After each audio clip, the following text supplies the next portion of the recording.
Okay, so one of the reasons that OpenSciEd I think takes a little bit longer is because not only are you learning something new, but your students are learning something new.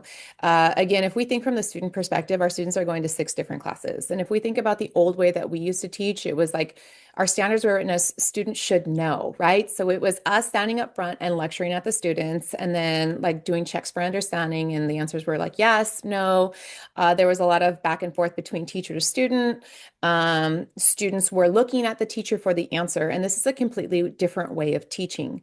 So this process of learning, it's way different than any other learning our students have ever experienced. And we're relearning with them as well. And so as we are relearning how to teach, like the pedagogy behind it, our students are also relearning how to learn. And so this process is going to take a lot longer because we're really asking our students to do the heavy lifting as it, like before, where it was the teacher really doing the heavy lift. It's now the students doing the heavy lift.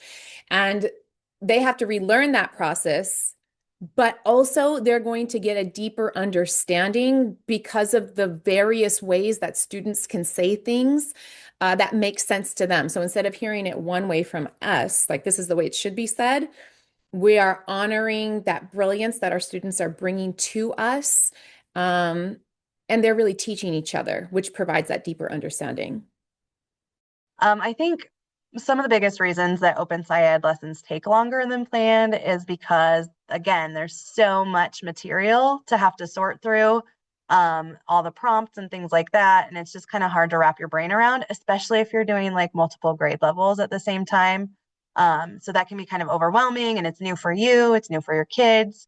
I think that sometimes I'm not super clear on like what the actual goal of the lesson is. And so when we're having discussions, I sometimes like, and I'm really bad about this, I just let the kids go because, oh my gosh, you're participating, you're showing me that you have some ideas and you want to share those, and I want to know more about it. And so sometimes our discussions get a little unfocused and run long. So that's like the biggest one in my classroom is like, I just am not, I'm not focused on what the goal is. And so sometimes it's hard to direct that conversation in that direction.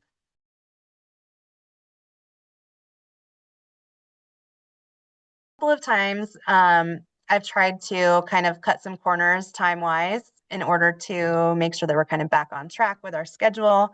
And so like we had completed a lab in class.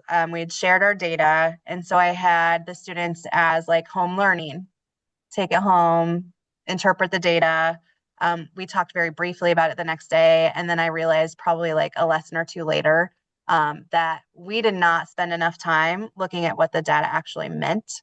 And so I had a lot of misconceptions that now I'm having to backtrack and say, oh, but when we looked at the data, what did we figure out? And they were like, that's not what I figured out from that data. So it was really kind of like I was trying to like speed us up a little bit. And I thought they had a good understanding of it. But then when I went back to it, it wasn't, it was not worth the, the having them do it on their own when we really should have been doing it as a class.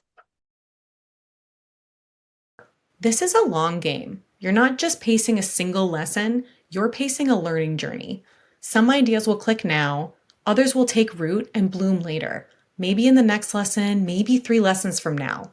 Experienced teachers suggest using the storyline to find clarity in how an idea shows up later in the unit.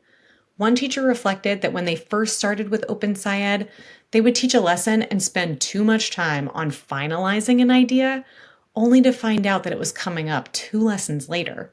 Having the storyline printed out and referencing it to see where we are headed can go a long way to help you keep things moving. Because we'll get there at another time. So one other mistake that I used to make is sometimes when we were in the science circle, again, like I was keeping my kids for like a day, day and a half, and I'd ask people like, what am I doing wrong? And one thing that I was doing wrong was like I was pressing for ideas too much too soon. In other words, the idea was going to come up again in a later lesson, but I was expecting that the students would get the answer right then and there. And that's the power of OpenSciEd is that it's very cyclical.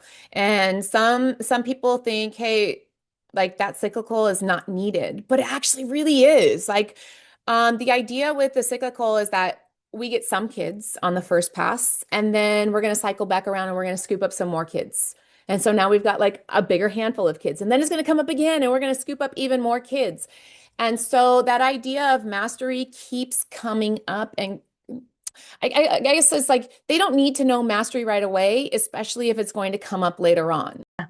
There's been a couple times where we've been in the middle of a unit and we're looking at our like our timing and where we are planning to go next, and we just realized that we can't fit everything in.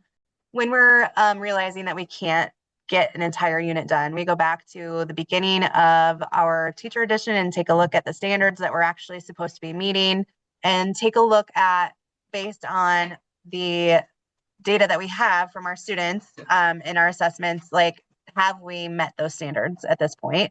And if not, then we think about like, okay, well, what in the next part of this unit is something that we need to absolutely finish? A lot of times we get to like in the weather unit, we get through the first two like lesson sets, and then the third one is usually the one that we're like, we cannot. But by then we have pretty much met a lot of the standard, and so we're feeling like at this point, like spending more time on it isn't going to give us the bang for the buck.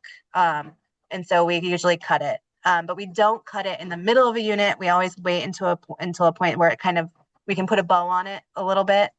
And so really just looking at the standards and like what evidence do we have of student learning is really how we decide what to cut, like not cut, but stop and move on.